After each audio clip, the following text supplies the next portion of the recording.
Hello everyone, मैं doctor कल्पना और आज हम अपना टॉपिक लेंगे जॉन्डिस। जॉन्डिस यानी कि पीलिया। जैसे कि हमने अपनी लास्ट वीडियो में डिस्कस किया था, हमने फुली एक्सप्लेन करके वीडियो बनाई थी खून की कमी होना यानी कि एनीमिया की कंडीशन के बारे में। तो अगर आपने वो वीडियो नहीं देखी है तो प्लीज आप सबसे पहले उस वीडियो को देख लीजिए, जिससे आप इस टॉपिक को यानी कि जॉन्डिस के टॉपिक को अच्छे से समझ पाए।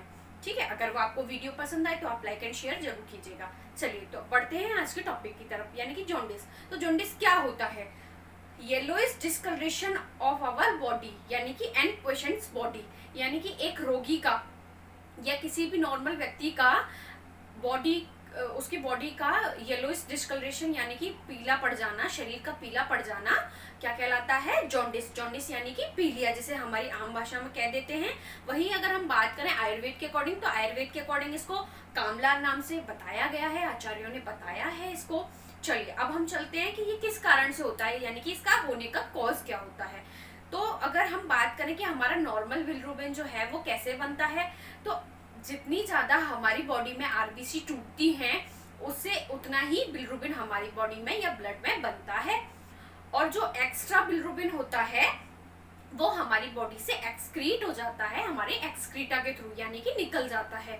ठीक है, अब हम बात करते हैं कि नॉर्मल बाइल जो होती है हमारी, जैसे कि लिवर में बाइल जो हमारा फॉर्मेशन होती है, बाइल डक्ट जो होती है हमारी, उसमें ये मौजूद होता है बिलिरुबिन। ठीक है, तो हम बात करेंगे कि नॉर्मल वैल्यू क्या होती है बिलिरुबिन की। तो नॉर्मल वैल्यू होती है बिलिरुबिन की 0.2 mg पर डेसीलीटर टू 1.2 mg पर डेसीलीटर, ये इसकी नॉर्मल वैल्यू होती है। अगर इससे ज्यादा बिलिरुबिन का लेवल हमारी बॉडी में या ब्लड में बढ़ जाता है, ब्लड में अगर बिलिरुबिन का लेवल इस लेवल से ज्यादा होता है, तो वो जॉन्डिस की कंडीशन को कॉज करता है, यानी कि वो हमारे शरीर में, एक रोगी के शरीर में पीलिया को बना देता है। ठीक है, अगर वही हम आयुर्वेद के अकॉर्डिंग बात करें, तो आयुर्वेद के अनुसार आचार्यों ने बताया है कि पित्तवर्धक आहार का अत्यधिक मात्रा में सेवन करने से पित्त दूषित होता है। पित्त दोष के दूषित होने से वो रक्त को दूषित कर लेता है, रक्त धातु को दूषित करता है, और इन दोनों को धातुओं को दूषित हो जाने से हमारी मांस धातु जो होती है वो दूषित होने लगती है, और इसका इफेक्ट हमारी बॉडी पर दिखाई देने लगता है, यानी कि हमारी बॉडी का पीला पड़ जाना शुरू हो जाता है। तो इसी को हमारे आयुर्वेद में आचार्यों ने कामला नाम से इसको बताया है। ठीक है, अब हम चलते हैं इसके टाइप्स की तरफ कि ये कितने प्रकार का होता है, इसके भेद कितने होते हैं। ठीक है, अब हम बात करते हैं, सबसे पहले इनको 3 टाइप्स का बताया गया है। तो हेपेटोसेल्युलर है ना, हेमोलिटिक एंड ऑब्स्ट्रक्टिव जॉन्डिस, इन नामों से इसके 3 टाइप्स बताए गए हैं। तो 1 बाय 1 हम बताते हैं आपको जनरली कि ये कैसे कैसे होता है। तो हम सबसे पहले बात करेंगे हेपेटोसेल्युलर, यानी कि नाम से ही पता चल रहा है हेपेटो यानी कि हेपेटो वर्ड हमेशा लिवर के लिए यूज होता है, यानी कि जो हमारी खून बनाने वाली मशीन होती है, एक तरीके से हम आम भाषा में अगर कहें तो लिवर में किसी भी प्रकार का इन्फेक्शन हो जाने से, किसी भी लिवर में कोई भी प्रकार की डिजीज हो जाने से, कोई भी इन्फ्लामेशन वगैरह होने से, यानी कि लिवर में किसी भी प्रकार की दिक्कत होने से हमारा हेपेटोसेल्युलर जॉन्डिस कॉज होता है। ठीक है, अब हम बात करते हैं सेकंड टाइप की। तो सेकंड टाइप में हेमोलिटिक बताया गया है, यानी कि ब्लड का बहुत अधिक मात्रा में टूटना हेमोलिटिक जॉन्डिस को कॉज करता है। थर्ड टाइप इसका होता है ऑब्स्ट्रक्टिव जॉन्डिस, यानी कि जो हमारा बाइल डक्ट में जो बिलिरुबिन प्रेजेंट होता है, तो बाइल डक्ट में या हमारी जो बाइल होती है उसमें कहीं भी, यानी कि हमारी पित्ताशय और पित्त नली जो हमारी होती है, पित्ताशय यानी कि गॉल ब्लैडर, तो गॉल ब्लैडर में या फिर हमारी पित्त नली यानी कि बाइल डक्ट में कहीं भी कोई भी ऑब्स्ट्रक्टिव का मतलब होता है रुकावट होना, तो कहीं भी कोई भी किसी भी प्रकार की अगर रुकावट होती है जिसके कारण हमारा बिलिरुबिन जो होता है वो एक्सक्रीट नहीं हो पाता है, वो किस कारण से ऐसा हो सकता है कि जैसे हमारे गॉल ब्लैडर में यानी कि पित्त की थैली में पथरी हो जाना, आप सब लोगों ने सुना होगा, तो उसके कारण भी ये कंडीशन देखी जाती है, या किसी भी तरीके का ट्यूमर बन गया हो गॉल ब्लैडर में या लिवर में, या फिर किसी भी तरीके की कोई भी सिस्ट हो, तो उसकी वजह से ऐसी कंडीशन आ सकती है, तो उसी को बताया गया है ऑब्स्ट्रक्टिव जॉन्डिस। ठीक है, अब अगर हम आयुर्वेद के अनुसार बात करें तो आचार्यों ने इसके 2 भेद बताए हैं। तो कोष्ठ आश्रित कामला और शाखाश्रित कामला के नाम से इनको आचार्यों ने बताया है। वहीं अब चलते हैं हम इनकी लक्षणों की तरफ यानी कि सिम्टम्स की तरफ। तो सबसे पहले हम इसके बेसिक सिम्टम्स यानी कि सामान्य लक्षणों के बारे में आपको बताएं तो सबसे पहले जैसे कि नाम से पता चल जाता है पीलिया, तो हमारी बॉडी का एक रोगी के बॉडी का यानी कि शरीर का पीला पड़ जाना, यानी कि उसकी जो त्वचा होगी, बाहरी त्वचा पूरी तरीके से पीली पड़ जाती है।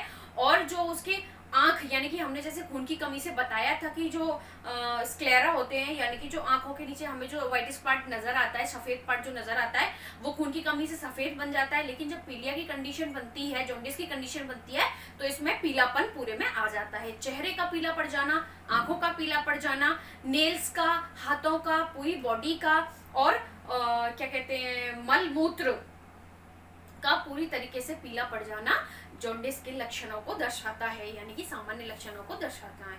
उसके साथ ही साथ इसमें सीवियर वीकनेस भी देखी जाती है, और सिर दर्द, माइल्ड फीवर यानी कि ज्वर वगैरह भी इसमें बहुत सारी कंडीशंस ऐसे देखने को मिलते हैं। लॉस ऑफ एपेटाइट देखने को इसमें मिलता है। तो ये सामान्य लक्षण इसके बताए गए हैं। वही हम चलते हैं, अगर हमें ऐसे कोई भी सिम्टम्स मिलते हैं तो हम इसके इन्वेस्टिगेशंस कैसे कराएंगे। तो वैसे तो हमें चिकित्सक की सलाह अनुसार ही इन्वेस्टिगेशन करानी चाहिए। तो लेकिन हम आपको बताते हैं कि इसमें कौन कौन सी इन्वेस्टिगेशन, कौन कौन से परीक्षण इसमें कराए जाते हैं। तो हमें सबसे पहले सीबीसी करवाना चाहिए। सीबीसी में हमारे ब्लड की पूरी यूनिट्स का हमें पता लग जाता है कि वो किस तरीके से फंक्शन कर रही हैं। तो हम उसमें आरबीसी का लेवल देख सकते हैं, डब्ल्यूबीसी का, कोई भी इन्फेक्शन का हमें उसमें साइन मिल सकता है। हमें उसमें खून की कमी यानी कि हीमोग्लोबिन डाउन हो, इंक्रीज हो, जैसा भी होगा उसमें सारी कंडीशन हमें पता लग जाती है। उसके बाद हम बिलिरुबिन की जांच करवा सकते हैं, जिससे हमें बिलिरुबिन की नॉर्मल लेवल का पता लग जाता है। हम उसके साथ ही साथ LFT यानी कि लिवर फंक्शन टेस्ट, हमारी लिवर किस प्रकार का वर्क कर रहा है उसका पूरा तरीके से हम एनालिसिस करवा सकते हैं। उसी के साथ ही साथ हम यूरिन एनालिसिस यानी कि यूरिन का टेस्ट भी उसमें करवा सकते हैं। और अगर एब्डोमेन पेन वगैरह बहुत सारी चीज़ों का इसमें सिम्टोमेटिक देखने को मिलता है यानी कि लक्षण के अनुसार देखने को मिलता है, तो हम इसमें USG यानी कि अल्ट्रासाउंड भी करवा सकते हैं। ठीक है, अब हम चलते हैं इसके प्रिकॉशंस, यानी कि हम इसमें अगर हमें ऐसे कोई भी सिम्टम्स अगर बनते हैं तो हम इनका किस तरीके से बचाव कर सकते हैं। ठीक है, तो हमें इसमें क्या करना है, हमें बिलिरुबिन में यानी कि जो हमारा पीलिया है जॉन्डिस में, हमें जॉन्डिस में दूध का सेवन कम से कम करना चाहिए, क्योंकि कभी कभार फाइब्रोइड्स की कंडीशंस यानी कि लिवर पे बहुत ज़्यादा सूजन की कंडीशन वो बना देता है। वही हम बात करते हैं कि इसमें और क्या हमको नहीं खाना चाहिए।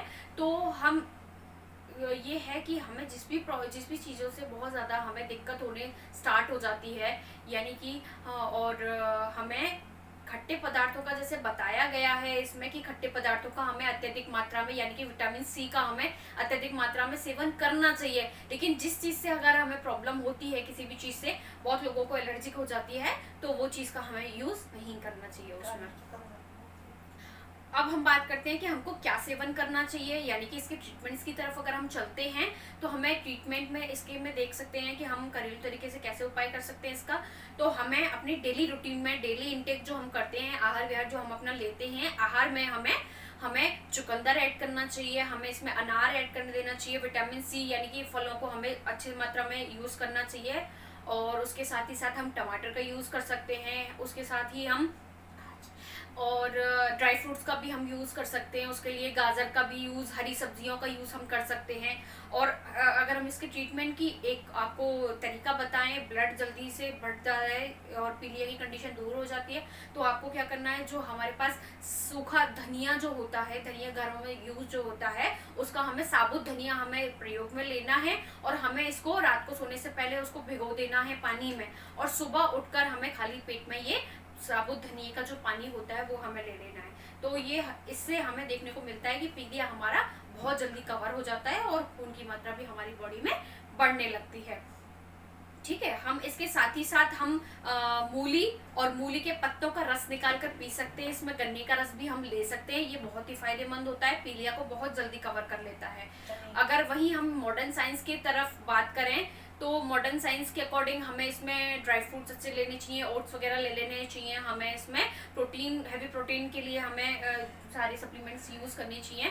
और हम इसके ट्रीटमेंट की तरफ चलें तो हमें लिवर टॉनिक्स यानी कि हेपेटिक यानी कि जो भी लिवर से रिलेटेड हमें प्रॉब्लम आती है तो उसकी सिम्टोमेटिक ट्रीटमेंट, एंटीबायोटिक्स वगैरह, एंटी इन्फ्लामेटरी ट्रीटमेंट वगैरह हमें लेना चाहिए। अगर हमें ज़रूरत पड़े तो हमें ब्लड ट्रांसफ्यूजन यानी कि खून की चेंजेस भी हमें खून चढ़वा लेना चाहिए, उसमें बदलवा लेना चाहिए। वहीं हमें यूरिन की अगर कोई प्रॉब्लम हो तो यूरिन एनालिसिस के अकॉर्डिंग हमें उसके अकॉर्डिंग भी ट्रीटमेंट, हमें जो भी ट्रीटमेंट लेना है एक चिकित्सक की सलाह अनुसार, परामर्श अनुसार ही लेना है। अगर आपको ऐसी कोई भी कंडीशन नजर आती है तो आप हमको भी कमेंट्स करके बात कर सकते हैं, हमसे कंसल्टेंट कर सकते हैं, हम आपको सही उचित सलाह आपको हम देंगे। ठीक है, अगर आपको ये वीडियो पसंद आई हो तो लाइक करें, शेयर करें एंड थैंक यू।